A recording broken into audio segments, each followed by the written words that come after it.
From the moment I was born, I was the afterthought. The only daughter in a family that worshipped sons. My brother, James, was the heir. The one my father bragged about at country club dinners. The one my mother coddled like a prince. Me, I was just there. I remember being 10 years old, sitting at the dinner table listening to my father talk about the future of the business. James, barely 13, was nodding along like he understood. I piped up, "I want to learn too." And my father chuckled. "Sweetheart, you'll marry well. That's your role." That moment burned into me.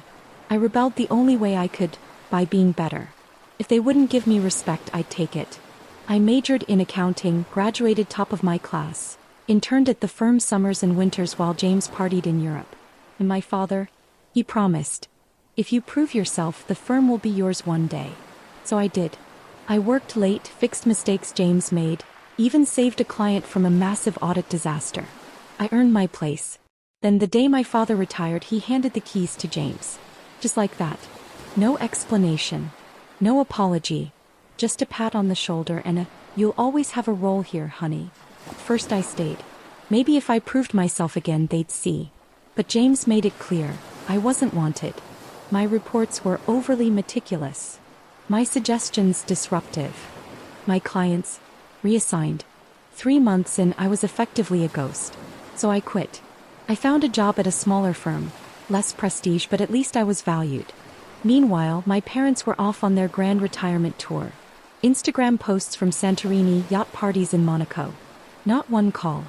Not one, "How are you holding up?" 6 months later, my grandmother called me at 3 a.m. "They're going to lose everything," she rasped. Turns out, James had gambled on a risky merger, ignored compliance warnings, and nearly sunk the company. The board was done. And Grandma, sharp as a tack even at 85, still held controlling shares. She needed me to fix it. The boardroom was silent when I walked in. James looked like he'd seen a ghost. The board members? Relieved. Grandma laid it out. She's in charge now. The next few months were hell. I dug through financials, undid James's reckless deals, fought off lawsuits. I worked until my hands shook from exhaustion. And my parents? They flew back, suddenly very interested in family unity. "We didn't realize how bad it was," my mother said weakly. "James just needed more guidance," my father insisted. I didn't have the energy to scream. Then Grandma got sick. Fast and brutal. The last night she held my hand and said, "You were always the strongest. I should have fought for you sooner." She left me everything.